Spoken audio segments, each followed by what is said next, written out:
El objetivo de ellos era desestabilizar Venezuela, no permitiendo que el señor presidente Chávez de Venezuela llegara nuevamente a la presidencia. La mezcla de razones por las cuales agreden y atacan cada más a Venezuela. Incluso para Venezuela, habiendo fusiles.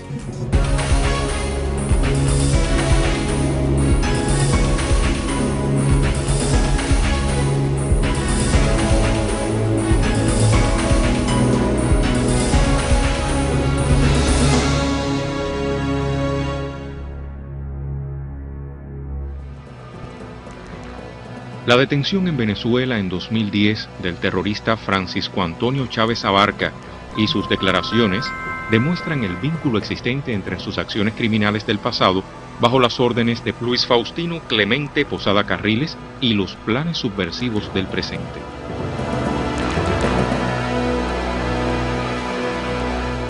Llego a Manquetía, agarro mi pasaporte. No tenía el sello de salida de Guatemala.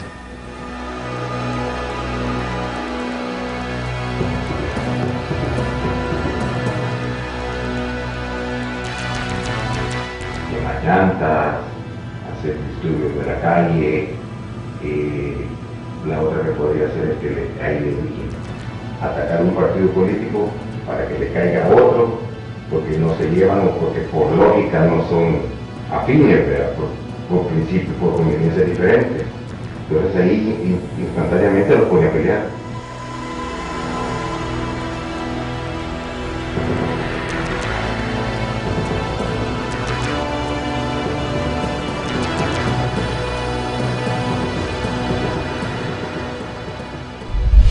Como llegué a Manquetía,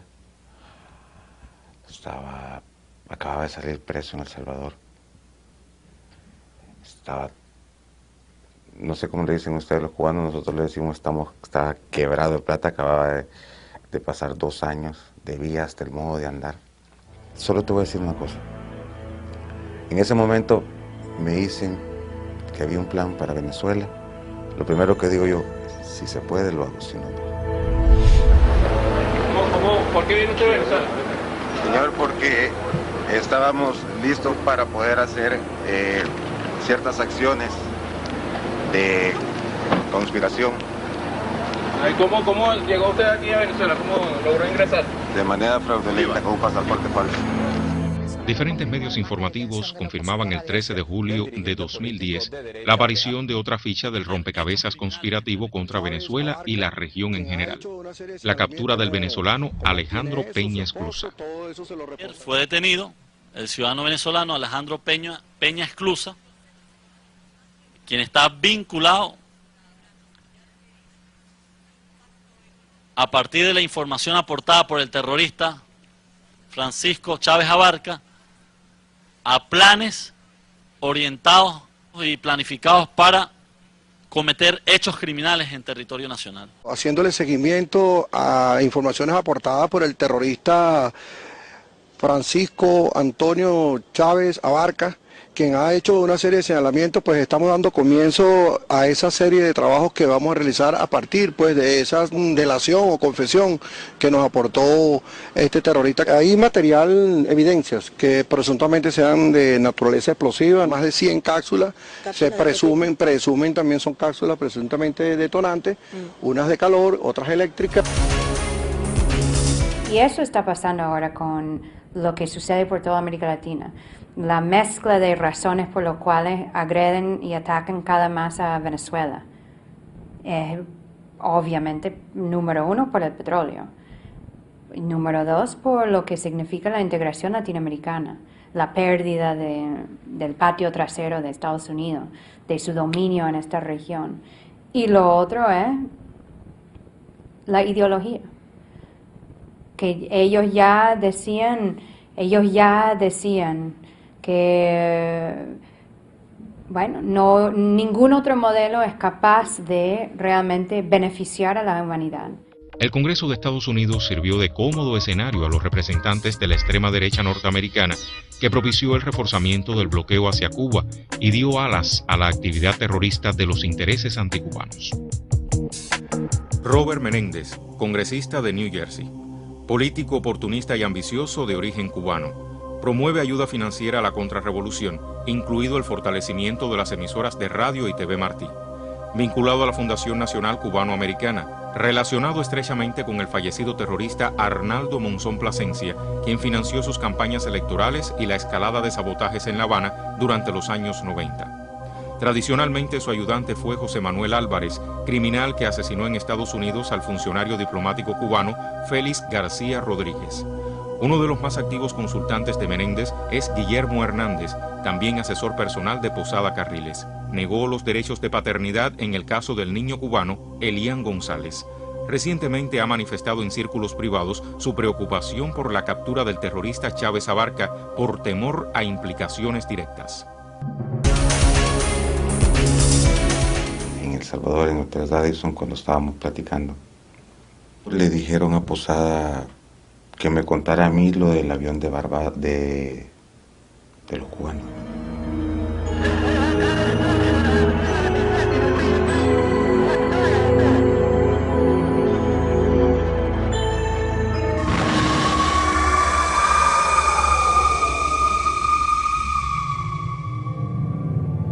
Cuando yo salgo del juicio, de ese juicio militar que anda allí, había un comunista periodista allí, me dice: oye, doctor, a usted se le acusa de ser el autor intelectual de la voladura de este avión. Okay. Entonces me dice: Castro tiene 150 aviones, entre los MiG y esos dos que tenía, y otros por acá. Sí. Entonces, usted lo volaría mañana a los 150. Okay. Y yo le dije: mire, no, yo no lo volaría. Usted sabe, entonces, ¿qué creyó ese hombre?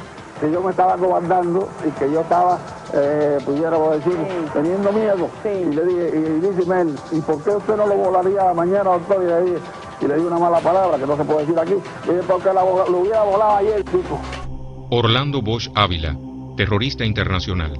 Apoyó a bandidos alzados en las montañas del Escambray hasta 1960, que abandona Cuba para emigrar a Estados Unidos, donde fue reclutado por la Agencia Central de Inteligencia, CIA. Colocó cerca de 50 bombas en dependencias cubanas en territorio norteamericano. Fundó varias organizaciones subversivas como Poder Cubano y la Coordinadora de Organizaciones Revolucionarias Unidas, CORU. Es autor intelectual, junto a Posada Carriles, de la voladura del avión de Barbados, ejecutada por los venezolanos Hernán Ricardo y Freddy Lugo. Vinculado a la Fundación Nacional Cubano-Americana, prosigue sus planes de agresiones violentas contra Cuba.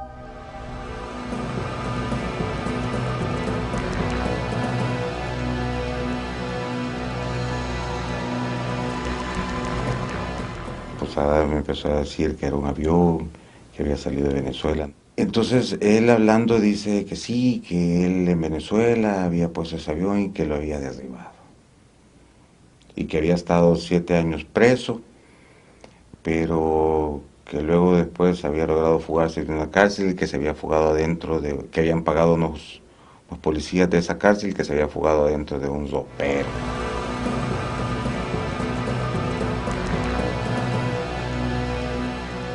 Posada me pide también que no se tenía que parar, no se debía de parar. Me da la dirección de un lugar en México, que era la oficina de la Embajada de Cuba en México, en el DF. Me da la dirección, hago el viaje a México para conocer. Regreso a El Salvador, le digo a Posada que ya había conocido todo, me da los medios nuevamente. Regreso a México, la escondo los explosivos otra vez en los zapatos y los detonadores también escondidos. En esa ocasión se colocó la bomba, no hubo daños más que materiales.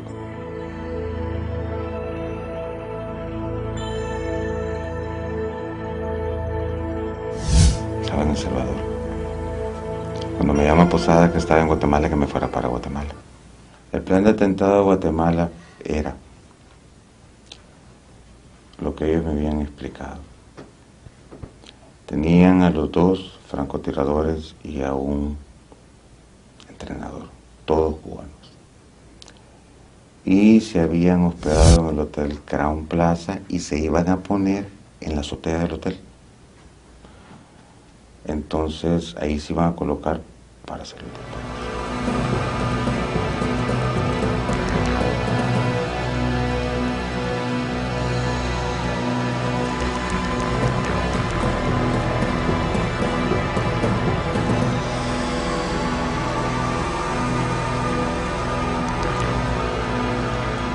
Salvador sí tenía muy buenas relaciones,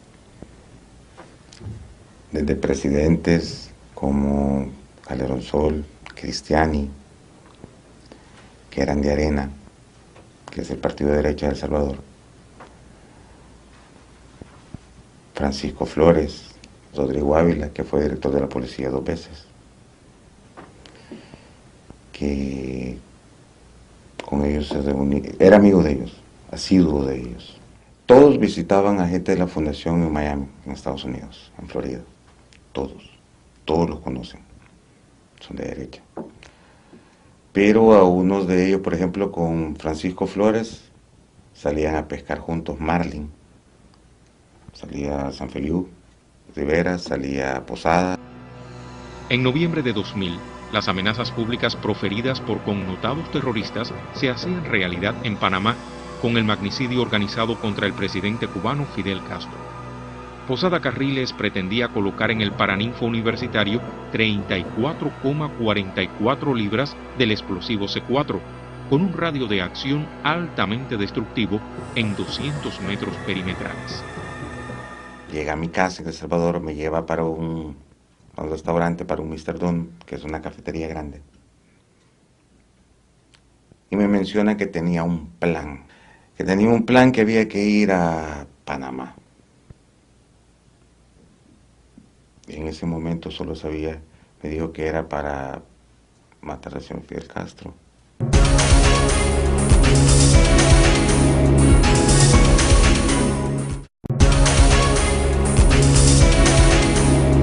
El jefe de esos elementos, a quien los líderes de la Fundación Cubano-Americana encargaron la misión, es el tristemente célebre Luis Posada Carriles.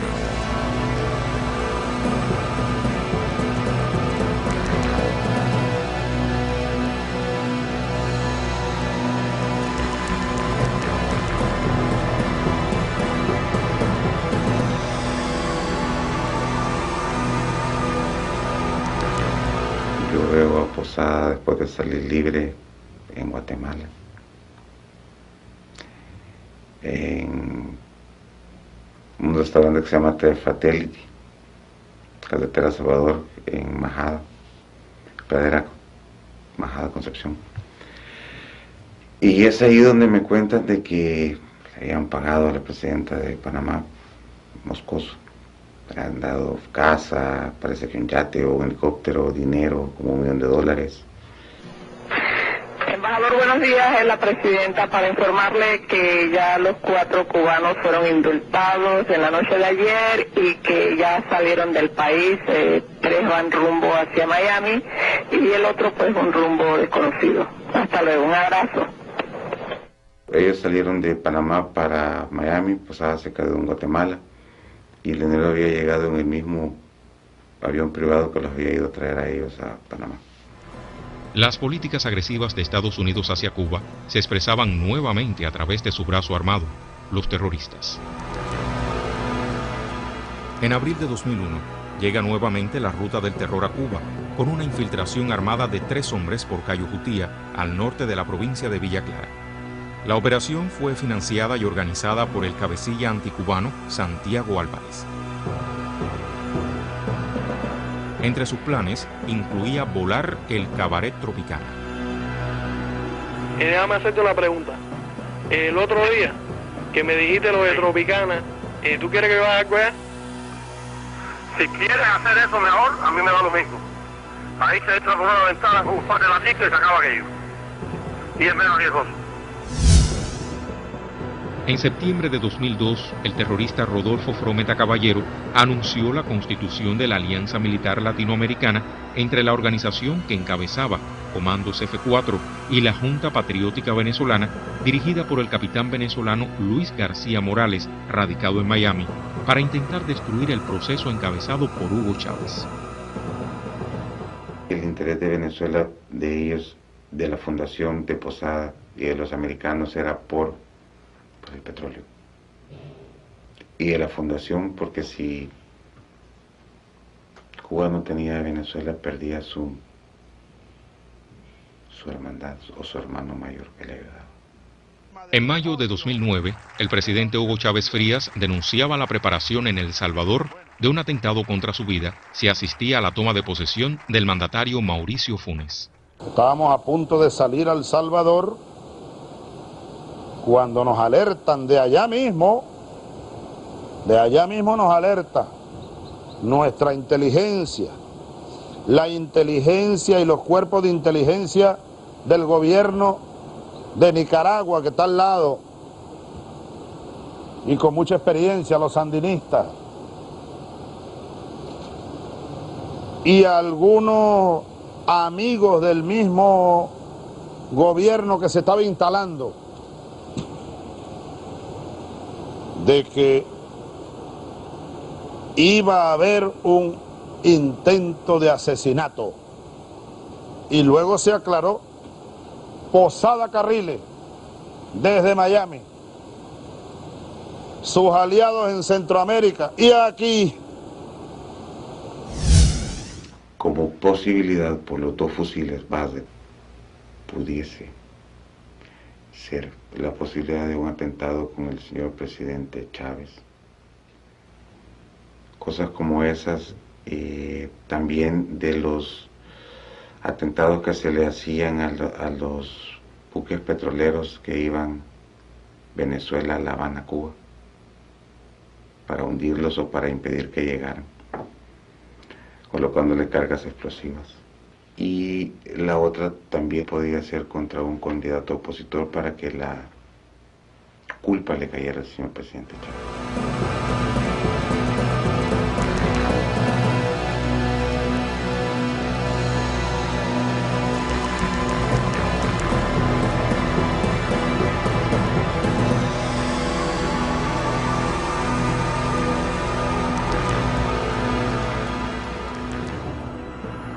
En agosto de 2009, el mismo personaje, Frometa, visitó Honduras durante casi una semana para apoyar el golpe de Estado contra el presidente constitucional Manuel Zelaya. La prensa hondureña se hacía eco del acontecimiento. Desde el momento en que se logra el golpe de Estado de Honduras, los cubanoamericanos estaban muy optimistas, muy felices. Entra Porfirio Lobo, entra primero Micheletti, después Porfirio Lobo ya en las elecciones, aproximadamente 6 meses después, y eso ellos los tenía emocionados y contentos y quería que así fueran en Guatemala, en El Salvador, Bolivia. Ya tenían en Centroamérica 3 países, Panamá, Costa Rica y ahora Honduras, de derecha. Honduras fue no un experimento, yo creo que para Honduras ya era, empezó como un experimento, terminó como un éxito para ellos. Y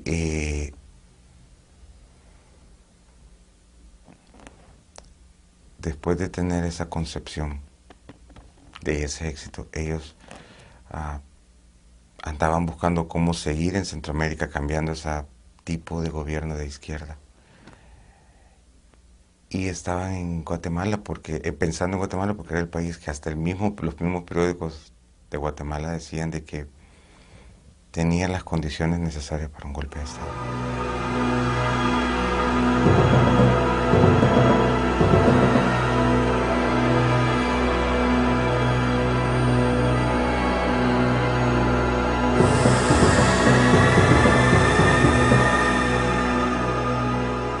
El presidente de Honduras. Algunas personas le dicen el de facto government. No, bajo la Constitución de la República estoy aquí sentada con el presidente de este bello país y a mucha honra.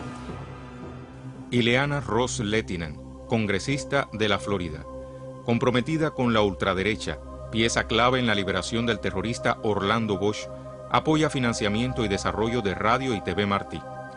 Mantuvo relación privilegiada con las administraciones Bush, practica chantajes sobre instituciones y personalidades que favorecen cambios hacia Cuba. Incitados por Ileana Ross, Lincoln Díaz Balar y organizaciones de Miami, Hermanos al Rescate realizó provocaciones en Cuba para dañar el proceso de conversaciones con Estados Unidos tras los acuerdos migratorios en 1994 y 1995. Las operaciones aéreas se habían iniciado en 1992. Por primera vez aparecen fotos de los aviones en un reportaje del periódico Miami Herald. Bajo los auspicios de la mafia de Miami, provocaron un incidente. En 20 meses se realizaron 25 violaciones del espacio aéreo cubano, incluido el de Ciudad de La Habana. Lanzaron distintas propagandas hasta concluir en los sucesos del 24 de febrero de 1996 y el derribo de las avionetas.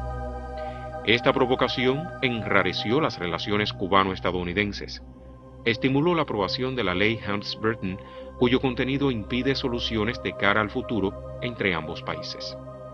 La ley codifica todas las medidas que han dado lugar al bloqueo económico, comercial y financiero norteamericano.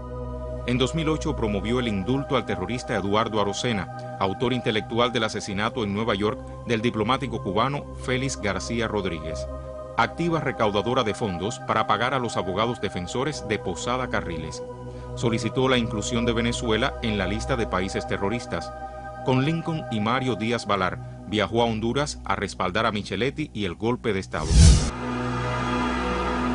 América Latina guarda un largo historial de acciones violentas organizadas y financiadas desde el norte. Las injerencias de hoy recuerdan la ejecución del conocido Plan Cóndor a partir de la década del 70. Como entonces, las pretensiones se disfrazan a través de diversas formas. De igual manera, de hace muchos años, el imperialismo así no se trata solamente de la Casa Blanca y Washington y el Pentágono.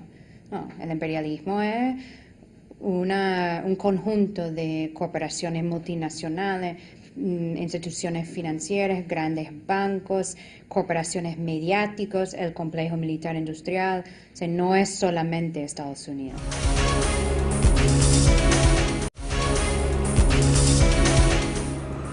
En 2010 comenzaba con una guerra mediática contra Cuba de la llamada Gran Prensa Occidental y sus poderosos medios, controlados por Estados Unidos.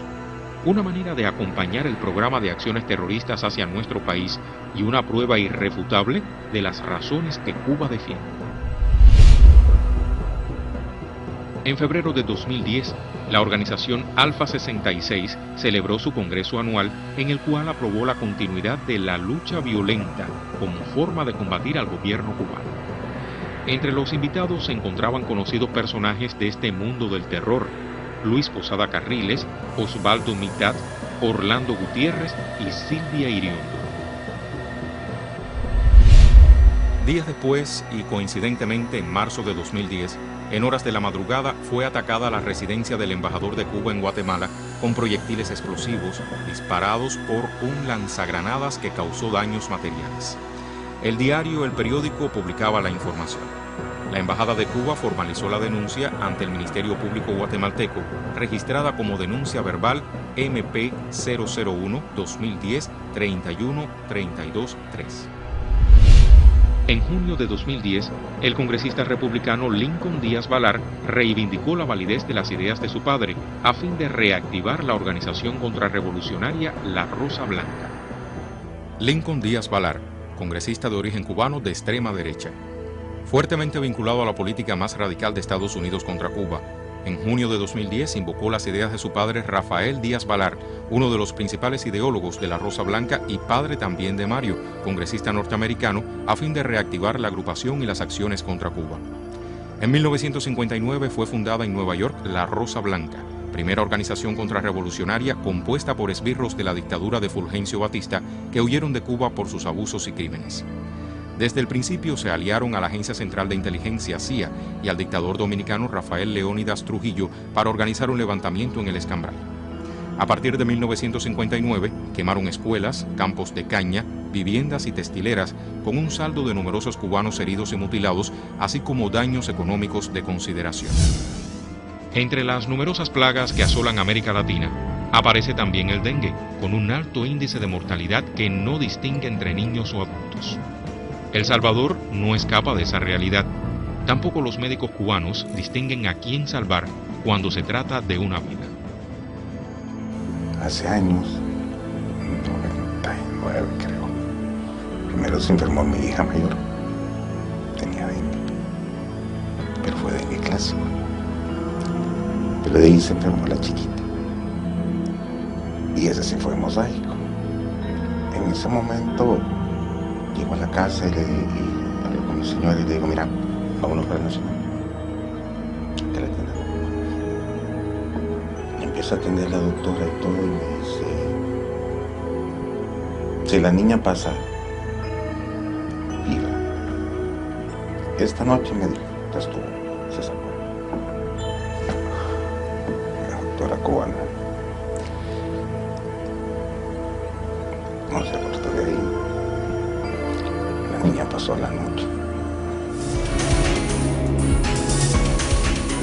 El arresto por las autoridades venezolanas del terrorista internacional Francisco Antonio Chávez Abarca confirma la existencia de una real ruta del terror, coordinada y financiada desde la cúpula del poder de Estados Unidos. Sus diversos mecanismos continúan proyectándose hoy con la misma fuerza de siempre hacia países latinoamericanos con políticas ajenas a los intereses imperiales. El objetivo de ellos era desestabilizar Venezuela, logrando o no permitiendo que el señor presidente Chávez de Venezuela llegara nuevamente a la presidencia o se mantuviera en la presidencia.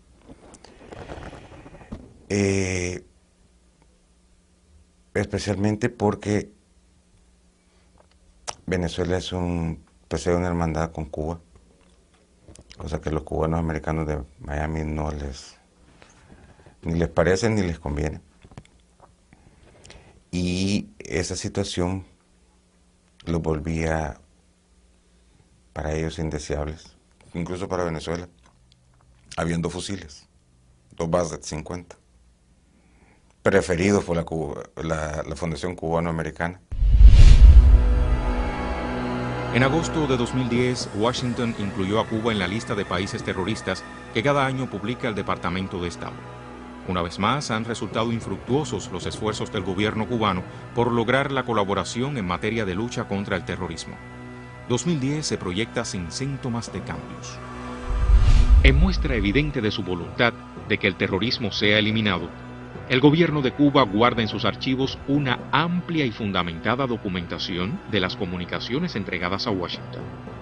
Se trata de alertas sobre acciones de elementos terroristas en su propio territorio, así como proposiciones encaminadas a la lucha contra ese flagelo de la humanidad. El actual mandatario norteamericano carga el lastre de administraciones anteriores, donde servicios especiales, funcionarios corruptos, connotadas personalidades e instituciones mercenarias se alinearon a los intereses de grupos terroristas anticubanos.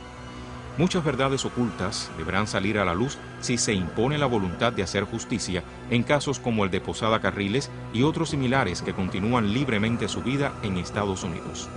Cada prueba terrorista presentada por Cuba justifica los sacrificios y riesgos a los que se expusieron nuestros 5 héroes, aún presos en cárceles del imperio, por proteger a la humanidad del odio y la muerte. Ninguno de los problemas del mundo, y el del terrorismo, no se pueden resolver por la fuerza. Se resuelve poniendo fin, entre otras cosas, al terrorismo de Estado. Búsquese la paz en todas partes para proteger a todos los pueblos contra esa plaga del terrorismo.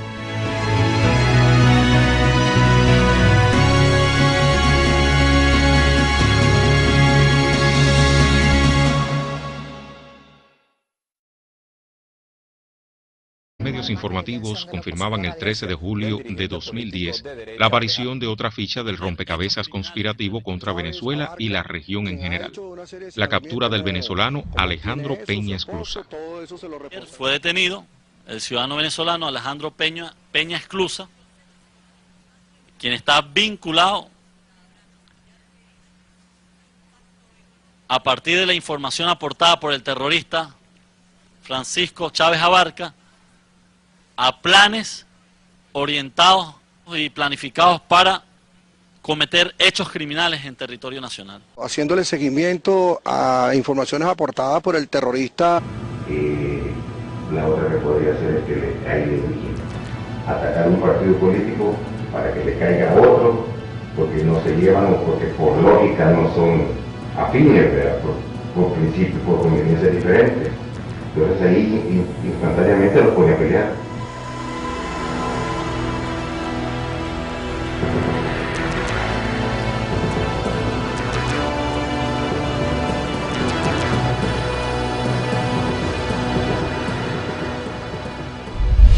Cómo llegué a Manquetía, acababa de salir preso en El Salvador. El objetivo de ellos era desestabilizar Venezuela, no permitiendo que el señor presidente Chávez de Venezuela llegara nuevamente a la presidencia. La mezcla de razones por las cuales agreden y atacan cada más a Venezuela. Incluso para Venezuela, habiendo fusiles.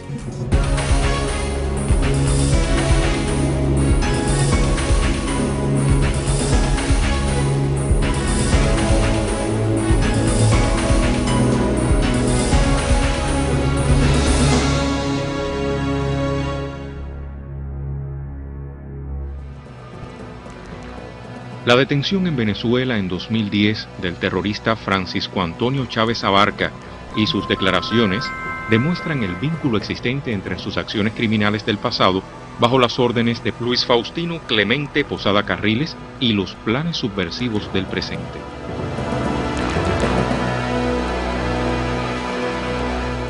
Llego a Manquetía, agarro mi pasaporte. No tenía el sello de salida de Guatemala.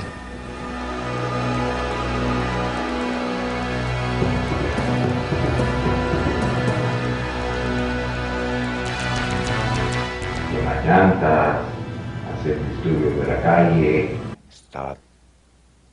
No sé cómo le dicen ustedes los cubanos, nosotros le decimos estaba quebrado de plata, acababa de pasar 2 años, debía hasta el modo de andar.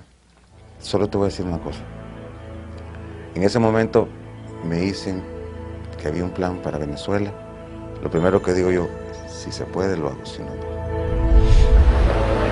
no. ¿Por qué viene usted a Venezuela? Señor, porque estábamos listos para poder hacer ciertas acciones de conspiración. ¿Cómo llegó usted aquí a Venezuela? ¿Cómo logró ingresar? De manera fraudulenta, con un pasaporte falso. Diferentes